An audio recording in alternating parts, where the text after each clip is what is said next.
So going on a vacation and trying to deduct it is a great question that people ask all the time. And they also business owners like to circumvent the payroll tax and want to give their employees a compensation we call it in kind, and said, hey, instead of me giving you a $5,000 bonus, I'll just buy you a nice trip, a cruise down to the Caribbean.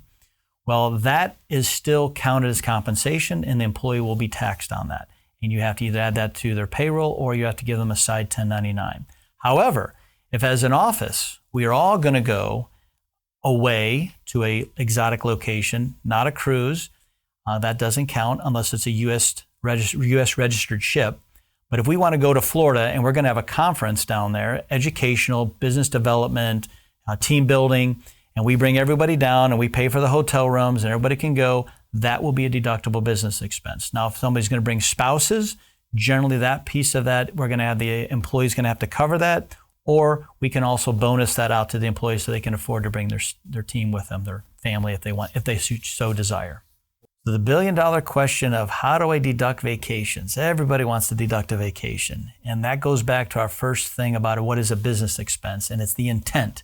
I'm going to Colorado to go skiing, then right away, I'm not going there for business. So we can't have that narrative. So I'm going to Colorado because there's an incredible seminar about business development, a new technique in whatever the business that you're in. Hey, that's my intent. Okay, great. We have an intent to go to this location.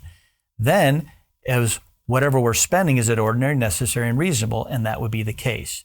When you're trying to add along people like family and kids, generally, those costs are not going to be deductible because they're not part of the business. Now, if they are an employee of the company and they have a business purpose for being there, yes, we can deduct those things. But generally, we're going to get you, the business person, we're going to get your travel to and from the airport, the airfare, the Ubers to the hotel cost of the seminar, all your meals will be deductible. Entertainment will not be deductible. Now, if you happen to bring your spouse and your kids and they're staying in the hotel with you, who cares? You're already buying the hotel. Doesn't matter who's in there with you because there's no extra cost. But that airfare for the kids and the spouse would not be deductible, and their food would not be deductible.